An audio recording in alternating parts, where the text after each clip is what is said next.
세상의 모든 좋은 것들과 담을 쌓고 살아가는 출가 수행의 길. 눈에 보이지도 않고 손에 잡히지도 않는 다른 무언가를 찾아 나선 효봉 스님. 효봉 스님 별명은 절구통수자, 만공 스님 찍은 게 하도 오래 배기고 앉아 정지는데. 그래 정화 때 조계사에서 앉아 계신데 물만 조금만 잡수고 일주일 동안 앉아 배기도 까딱도 안 하시더라. 움직일 줄 모르고 한자리에 그대로 앉아 있어 절구통 수자라 불렸던 효봉 원명 스님. 조선인 최초의 판사라고 하는 세속의 명예를 버리고 38세라고 하는 늦은 나이에 출가해 철두철미하게 수행하신 효봉 스님은 성광사 3일암에서 정해쌍수의 구도관을 설하셨다. 효봉 스님께서 제정시대 여기 조실로 계시던 선방입니다. 3일암이요. 오직 깨달음을 구하고 중생을 교화하는 일에 정진하신 스님. 참 당당하다는 그 어려움. 그래 부처님은 당당하게 누구든지 받아줍니다. 누구든지 옳지. 심지어는 도둑놈이라도 예의 도둑놈 그 소리 안 해. 너도 도둑놈 소리 안 듣고 해야지 그뿐이라. 안으로는 지독하리만큼 철저하게 수행하셨고 밖으로는 따스하게 부처님 법을 가르치셨던 따스한 선객 효봉 스님을 만나봅니다.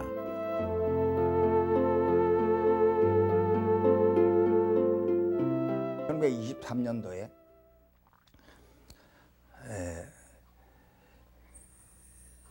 출가하시게 되는데 나도 같은 인간인데 내가 무슨 권한이 있다고 사람에게 진역을 내리고 사형원들 내렸단 말인가.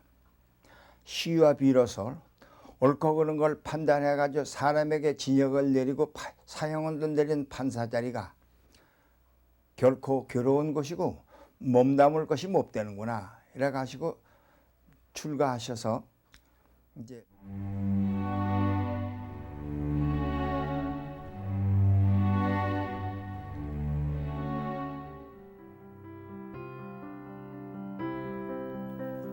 한 스님이 효봉 스님에게 물었다. 교학을 공부하는 것이나 참선을 하는 것이나 모두 큰 바다에서 물고기를 잡는 것이라 할 수 있습니다. 교학을 공부하는 건 금을 쓰는 법을 익히는 것과 같은데 선가에서는 어찌 교학을 도외시하는 것입니까?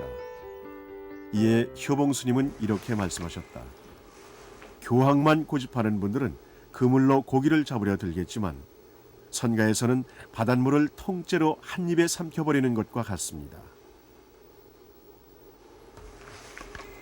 효봉 스님은 나고 죽는 생사법을 일시에 끊는 참선 수행에 매진하셨고 고학을 기르고 대중을 품는 데 있어서는 자비로 일관하신 진정한 선객이셨다.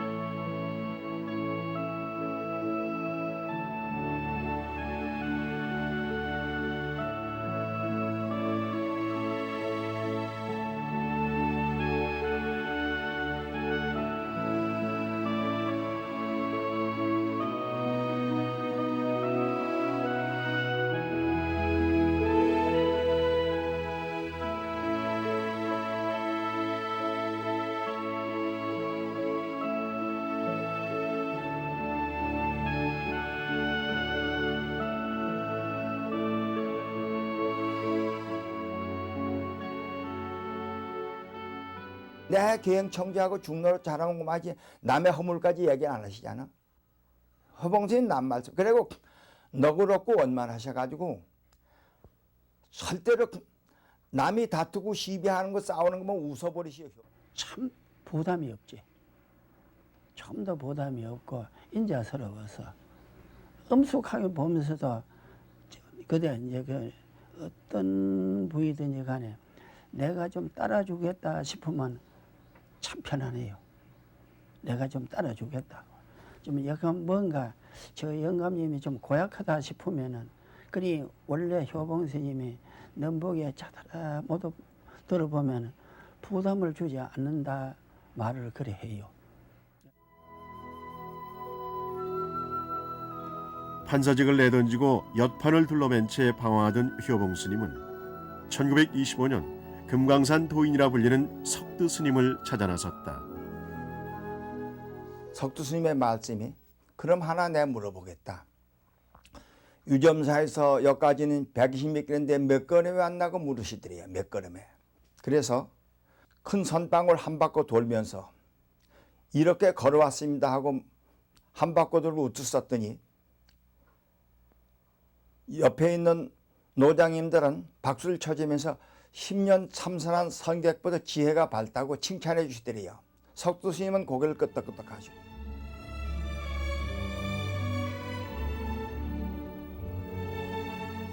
참회와 방황의 길을 걷던 구도자와 눈 밝은 제자를 기다리던 스승은 이렇게 만나 한눈에 서로를 반갑게 맞았다. 이날로 바로 기회를 받은 스님은 금강산의 여러 암자에서 수행 정진하였고 생사곤에서 해탈하기 위해 모든 것을 바쳤다.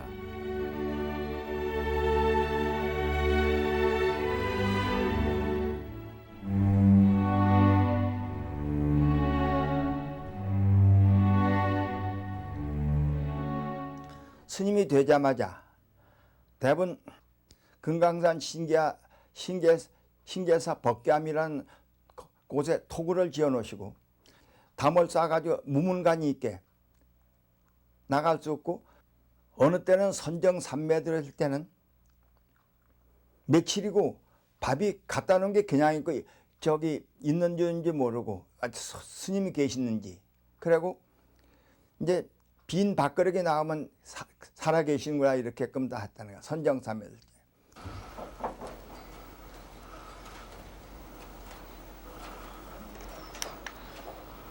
효봉 스님께서 제정시대 여기 조실로 계시던 선방입니다. 삼일암이요. 조실 스님이 계시던 방이에요. 삼일암에. 판사라고 하는 높은 지위와 안락한 미래를 버리고 불가에 들어선 스님. 뒤늦은 출가인 만큼 정진에 있어 한치의 물러남이 없었다. 안구에 들 때면 늦게 출가한 몸이라 한가하게 정진할 수가 없으니 입선도 방선도 없이 줄곧 앉아서 참선에 매진하겠다고 대중에게 미리 양해를 구할 정도였다. 그렇게 스님은 장좌불화 오후 불식으로 한시도 무자화두를 놓으신 적이 없었다. 36년도 겨울에 입증을 보시는데 하도 오래 백이니께 앉아서 일어나지 않고 백이니께 만공 스님께서 저 수자는 어째 이렇게 오래 앉아 백이느냐고 별명을 갖다 도구통 수자, 절구통 수자라 갖다 별명을 지어주신 거예요. 만공께. 그 법계암 공부할 때도 그 뭐 하루 두 개 자시면서도 지독하게 앉아 배기는 데는 누구도 못 따라가. 그리고 잠도 짜더라 희박하고. 누구도 따라갈 수 없을 만큼 지독하게 수행한 효봉 스님. 출가가 늦은 만큼 누구보다도 도를 구하는 마음이 간절하고 또 다급했으리라.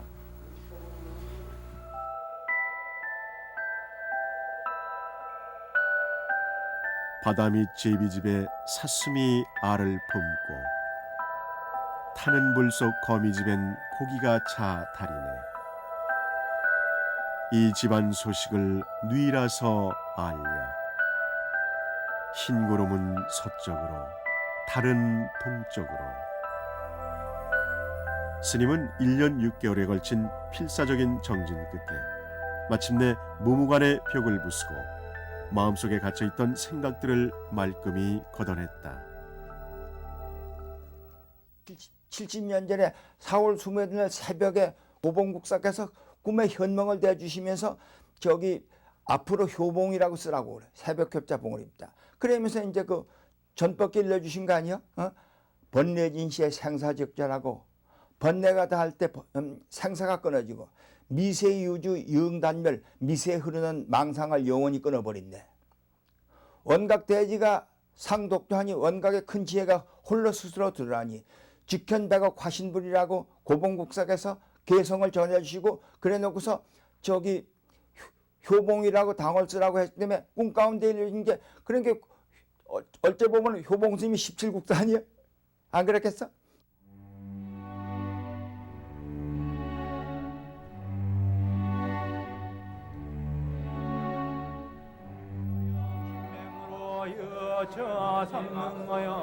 효봉스님은 항상 계, 정, 해, 사막을 강조하셨다. 계율은 집터요, 선정은 제목이며 지혜는 집 짓는 기술이라고 비유하시며 사막을 함께 닦으라고 하셨다. 물론 그 가운데 출가 수행자가 가장 중점을 둬야 할 일은 근본 마음자리를 찾는 참선 수행이다. 중됐으면 참선해야지. 이길 백이 더 있느냐. 강사가 죽을 때 후회하고 죽는다. 팔만대장을 거꾸로 이고 바로 이면 생사해탈하느냐. 기도하고 주력 없는도 제 욕심 때문에 한다. 참선하다 죽었는데 내가 지옥 가겠네 생각하고 애써 정진하라고 참선하라고 이렇게 말씀하시고.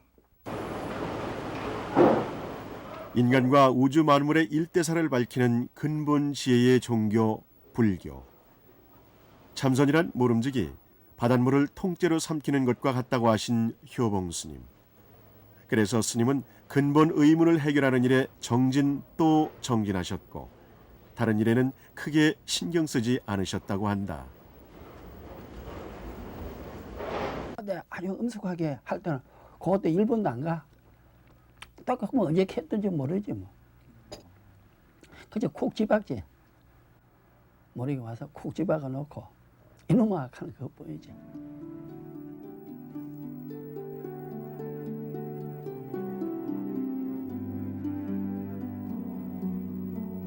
금강산의 신계사, 보남, 법기암, 마연 등지에서 수행에 전념하던 효봉 스님은 1937년 50세의 성광세에 이른다.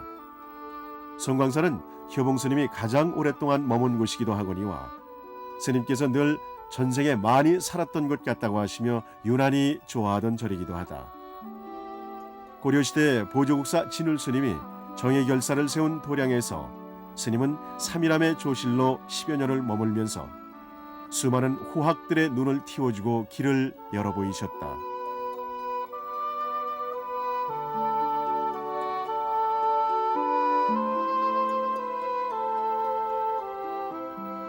오직 참선만을 수행자의 업으로 삼았던 효봉 스님.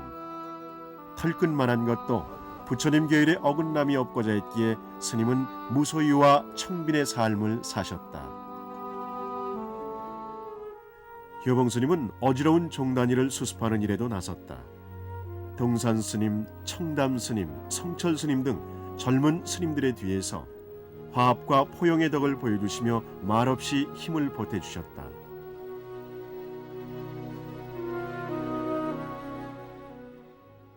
효봉 스님 이제 종종 교실을 하시는데 말이야. 응? 나는 사무적인 종지 아니다 이러시더만. 응? 사무종지 아니다. 응. 그래가지고 계정의 사막을 닦아서 응? 공부 성취할 사람이 많이 나도록 내가 이걸 바란다고 이렇게 간단히 이렇게 말씀하시고 있어. 사무적인 종지 아니다 이러시네.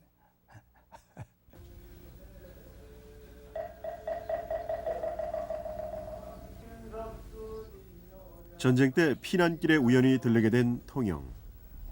스님께서는 그때 도서람에 머물게 되셨는데 스님이 계시다는 소문에 월산 스님, 경산 스님, 탄어 스님, 성수 스님 등도 이곳으로 모여들었다고 한다. 몇 년 후 효봉 스님은 다시 이곳에 토굴터를 마련하여 말년의 수행처로 삼았다. 높은 연세에도 불구하고 허름한 토굴에 머무는 스님이 걱정된 상좌. 구산 스님은 가까이에 절을 지어 스님의 안위를 살폈으니 그것이 지금의 미래사다.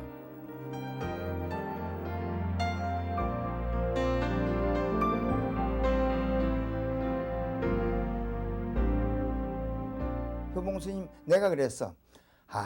효봉 스님께서 미래사에 있을 때 내가 도망을 가려니까 너 저기 내 밑에 3년만 더 있고 바깥에 나가지 마라. 가도 보고 배울 거 다 맞았고 요새 선방하는 거 제대로 하는데 보고 배울 것도 없다. 내 밑에 3년. 그때 내가 가지 않았더라면 효봉스님 때 더 배옥을 가지고 괜히 도망을 갔다. 그래 추움 중대인께 송도사고 해인사고 큰절히 보고 싶어. 효봉스님 모시고 살아야 되는데 그래 도망갔는데 내가 후회를 했어. 효봉스님 밑에 내가 더 모시고 살았더라면 더 효봉스님의 교훈이나 그리고 효봉스님 말씀은 한마디 한마디가 교훈적이고 교육적인 말씀이요. 교훈이. 16국사를 배출한 송광사를 여법한 승부도량으로 가꾼 효봉스님은 송광사 이외에도 설악산 봉정암과 오대산 상원사, 정엄사 등지에서 후학을 지도하셨다. 그리고 해방 직후에는 해인사 가야 총림의 초대 방장을 맡아 현대 한국 불교의 수행 기틀을 새롭게 다지신 분이다.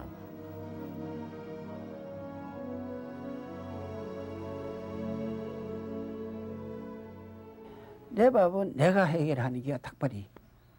그럼 우리나라는 지금 어떻게 되나고? 원주한테 주지한테 내가 공부하는 게네 내 밥을 네가 좀 대라 하는 거기요. 그러면 또 그만큼 공부도 해 나가나 그게 아이요. 자 어찌 되노 이제.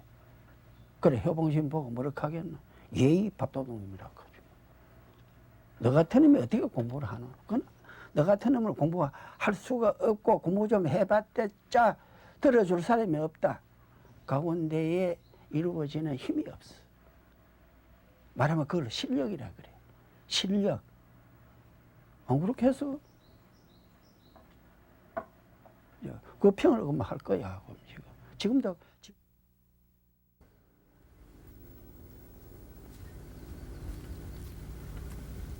송광사에서 해인사에서 눈밝은 스님들을 길러내기 위해 정진하셨고 정단이 어지러울 때는 정화운동에 큰 힘을 보태셨던 효봉스님. 스님은 그러나 말년에 이르러 모든 자리를 내놓고 조용히 통영의 작은 토굴에 자리를 잡았다.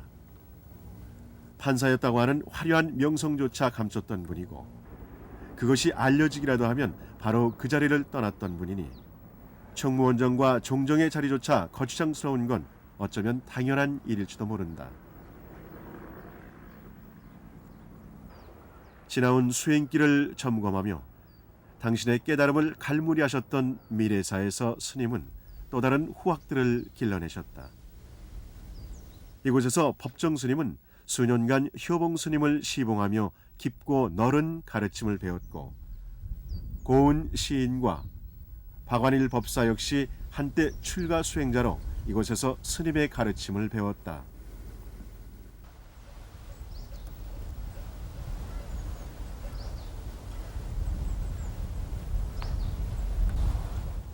제자들에게 얼굴 한번 붉히는 일 없었던 스승.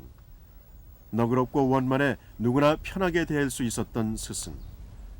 하지만 그 마음의 안전하게는 오직 생사를 여의고 윤회를 벗어난 근본 마음자리를 찾고자 하는 무서운 결의가 넘쳤던 효봉스님. 무섭게 용맹정진하시면서도 한없이 대중을 사랑하고 포용할 수 있었던 힘은 어디에서 기인하는 것일까? 다투고 시비하는 사람들을 보면 중생계는 항상 그렇다고 하시며 그저 웃어넘기는 그 넓은 마음자리는 철저한 수행의 힘에서 나오는 것이 아닐까.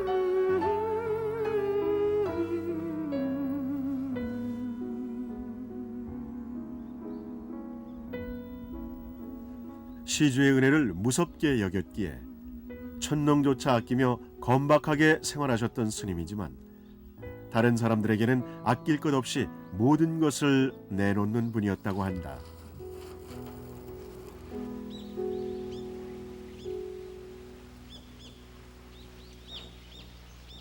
저희 대구노 스님이 시봉할 때 한 얘기 중에 하나가 당신이 귀한 음식이 들어와가지고 약밥 종류였다 들었는데요. 음식이 들어왔을 때 당신은 효봉스님을 생각해가 남기셨는데 효봉스님 손님이 왔을 때 그 약밥을 내놔라고 할때 없다프고 안 내놔셨다 그럽니다. 그러니까 효봉스님 뒤에 이렇게 불러가지고 하신 말씀이 너가 내를 시봉을 하면 내 마음을 알고 내를 위해서 시봉하는 거지 너 생각을 가지고 내를 시봉하는 게 아니라고. 절구통 수자라고 불릴 정도로 수행에 철두철미했던 효봉스님은 1966년 세수 79세, 범납 41세로 열반에 드셨다. 오늘 가신다고 예언하시고 몇 시에 가십니까? 오늘 아침 내가 10시에 가지. 가사 장사문을 서시고 앉은 채 들어가시면서 마지막에 임종계가 열반송입니다. 오설이 일체법이 도시조병문화다. 내가 설한 바 일체의 모든 법 다 쓸데없는 군디기 말 양문 금일사인된 내가 오늘 가는 것을 누가 묻는 사람이 될 것 같으면 달이 일천강의 빛이라고 읊으시고 앉은 채 들어가셨어요. 그래서 효봉스님은 사리가 하도 많이 나왔기 때문에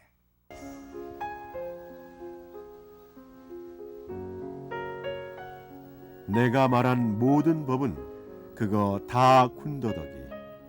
오늘 일을 묻는가 달이 천강의 빛이리라.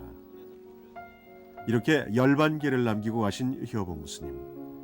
판사에서 엿장수로 그리고 결국에는 수행자의 길에 들어서 지독하리만큼 철저하게 수행하신 스님은 열반하는 순간까지도 무자화두를 되뇌며 일념 삼매에 들었다고 한다.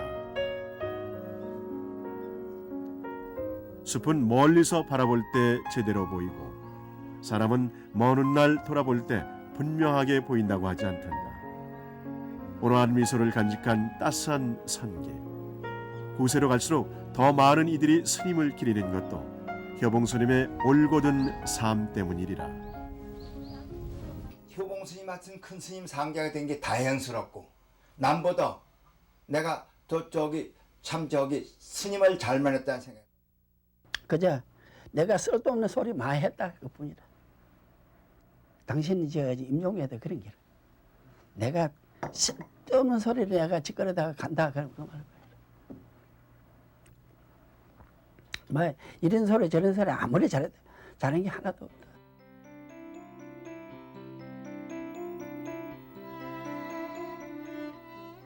물 가운데 뜬 달은 만져보기 어렵고 마음 가운데 자성도 만나기 쉽지 않네. 산은 갈수록 높아지고 물은 갈수록 깊어진다. 그 도리를 아는가.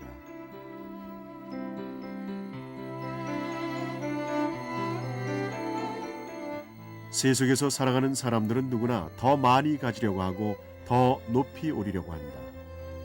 사랑하는 사람, 재산과 명예, 많으면 많을수록 좋고 높으면 높을수록 좋은 세상사.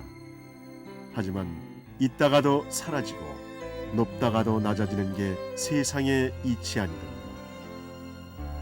효봉스님은 당신의 삶 속에서 허무한 세상의 가치와 변하지 않는 불법의 진리를 함께 보여주신 셈이다.